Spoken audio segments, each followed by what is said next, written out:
जय जय सिया राम दोस्तों, आप लोगों का फिर से स्वागत है हमारे यूट्यूब चैनल में।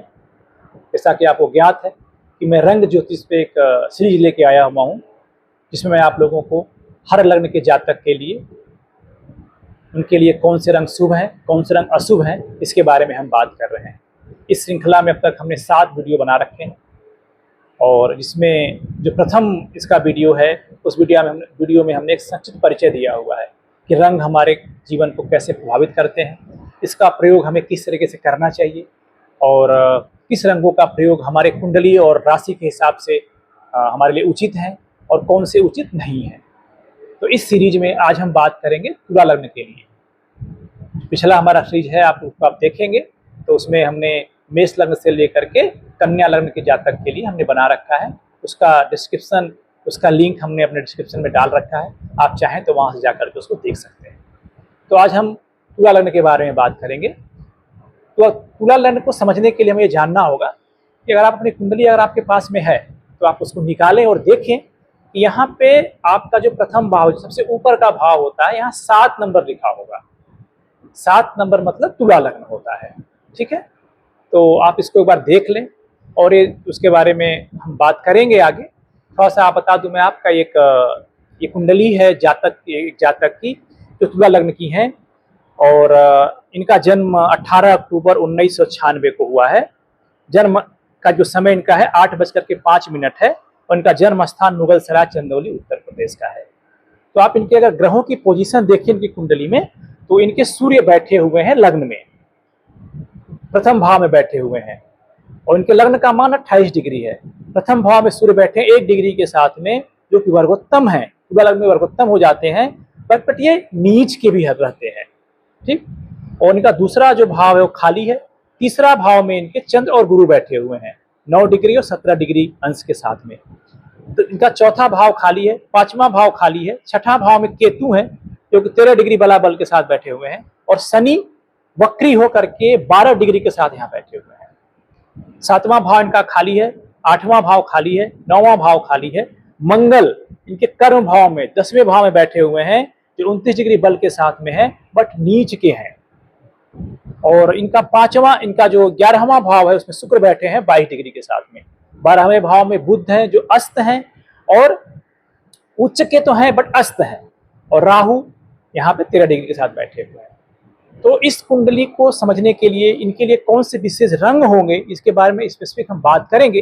पहले एक सामान्य बात कर लें जो तुला लग्न के हर जातक के लिए उपयोगी होता है। मित्रों, आप अगर देखें, आप तुला लग्न में सबसे हमको जानना पड़ेगा कौन से ग्रह इनके लिए योग कारक हैं या शुभ हैं, कौन से ग्रह इनके लिए मारक या अशुभ है। अगर हम देखते हैं तो तुला लग्न में सूर्य, अगर हम बात करें यहाँ पे सूर्य की सबसे पहले अगर बात करते हैं तो सूर्य इनके कुंडली में 11वें भाव के स्वामी माने जाते हैं। इसलिए इनको हम अगर हमारी पर्सनल बात करें तो इनको हम योग कारक ग्रह की श्रेणी में रखते हैं। यद्यपि शुक्र और सूर्य का आपसी शत्रुता है, बट फिर भी इनको चूंकि ये 11वें भाव के स्वामी हैं, आय भाव के स्वामी हैं, इसलिए इनको योग कारक की श्रेणी में हम रखते हैं। अब अगर हम बात करते हैं दूसरी जो इनके लिए योग कारक ग्रह है वो है बुध। बुध अपने आप में लग्नेश है। बुध इनके कुंडली के आप देखेंगे तो इनके 9वें भाव के और 12वें भाव के स्वामी हैं, बट ये इनके योग कारक ग्रह की श्रेणी में आते हैं। शुक्र ऑलरेडी लग्नेश हैं और चंद्रमा की अगर हम बात करें तो इनके कर्म भाव के स्वामी चंद्रमा है, इसलिए ये भी योग कारक की श्रेणी में आते हैं। और शनि इनके कुंडली में आपके 4थे और 5वें भाव के स्वामी हैं, तो इस लग्न कुंडली में शनि अति योग कारक ग्रह की श्रेणी में आते हैं। तो अब इस आधार पे हम तुला लग्न के जातक के लिए रंगों का चयन कैसे करना है इसके बारे में हम बात करेंगे। थोड़ा सा इनके बारे में बता दें कि कैसे होते हैं तुला लग्न के लोग। जो तुला लग्न के लोग होते हैं ना, इनके स्वामी शुक्र हैं। शुक्र मतलब जो सौंदर्य, प्रेम, सामंजस्य, कला और भौतिक सुखों के प्रतीक है। जो तुला लग्न के लोग होते हैं वो आकर्षक व्यक्तित्व, संपन्न विचारों और दूसरों को साथ लेकर चलने वाले होते हैं। इनके लिए ऐसे रंग शुभ माने जाते हैं जो सौम्यता, आकर्षण और मानसिक संतुलन को बढ़ावा दे। तो तुला लग्न के लिए जो शुभ रंग होता है वो सफेद होता है।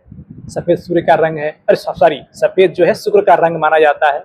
और शुक्र का प्रमुख रंग शांति, संतुलन और आकर्षण देता है। ये जो दूसरा इनके लिए प्रमुख रंग है वो गुलाबी है।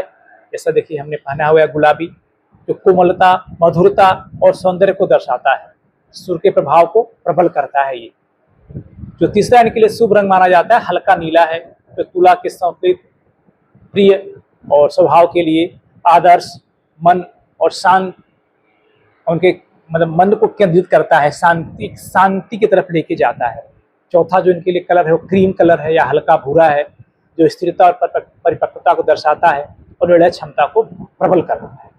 और हल्का हरा रंग भी, चूंकि बुध इनके मित्र ग्रह हैं, तो बुध के लिए हल्का हरा रंग भी एक अच्छा माना जाता है, जो सौम्यता और ताजगी लाता है शुक्र वालों के लिए।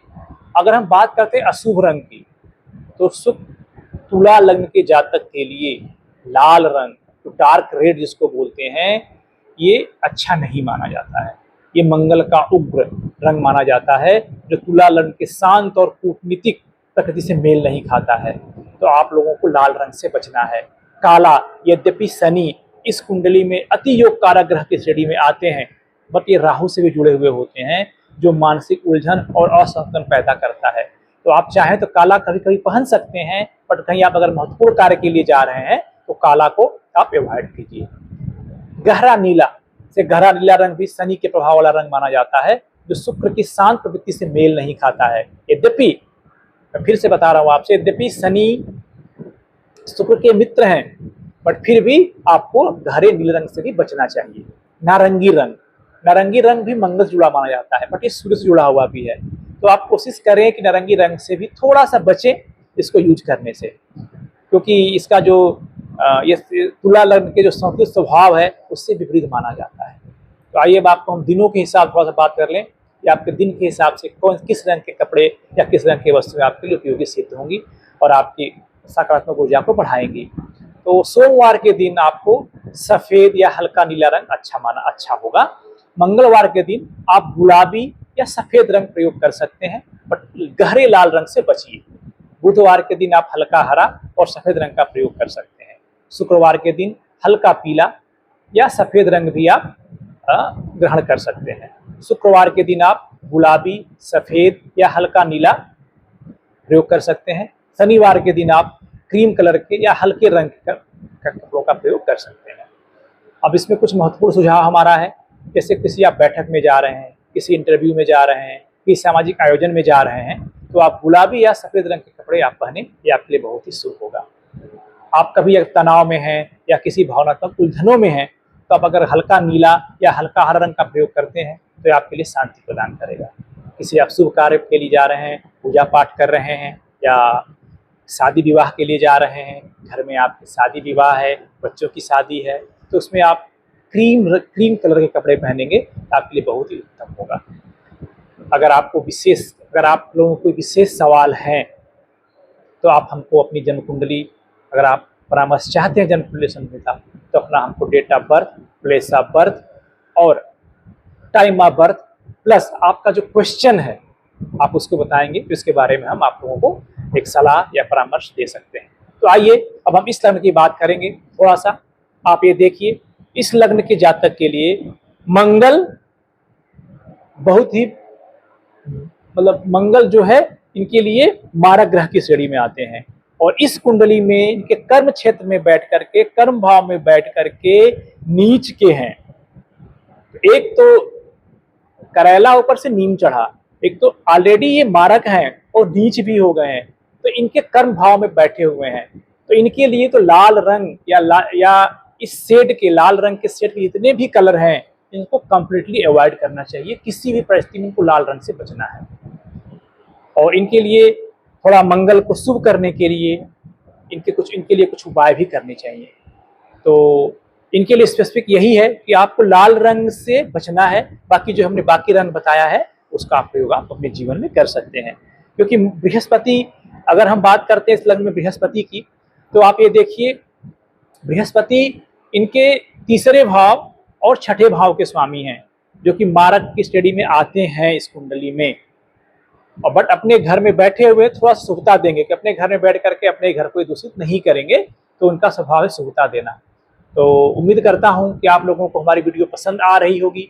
अगर आपको अच्छा लग रहा है तो इसे आप लाइक जरूर करें, और अच्छा नहीं लग रहा है तो डिसलाइक भी कर सकते हैं, ऐसा नहीं कि लाइक ही करना है। और अगर आपने अभी तक इसको सब्सक्राइब नहीं किया, हमारे चैनल को सब्सक्राइब कर लें और इसको दूसरों तक भी पहुंचाएं, ताकि दूसरे लोग भी इसको देख करके इसका लाभ उठा सकें। हाँ, और अभी आने वाले समय में मैं आप लोगों को जो जीवन की समस्याएं आपकी आती हैं, हर क्षेत्र की समस्याएं, वो कहीं ना कहीं हमारे कुंडली से प्रभावित होती हैं। तो मैं आप लोगों को कुंडली का एक एक भाव डिस्कस करूंगा, उस भाव से संबंधित जो समस्याएं हमारे जीवन में आती हैं उसके बारे में आपसे बात करूंगा, आपके प्रश्नों को लूंगा, उसके जवाब आपको बताऊंगा। तो इसके लिए आप इंतजार करें, उम्मीद है कि आपको अच्छा लगेगा। और इसी के साथ आपका हनुमान जी जो भगवान राम के सबसे प्रिय हैं, वो आपका कल्याण करें। ओम राम प्रियाय नमः। जय जय सिया राम।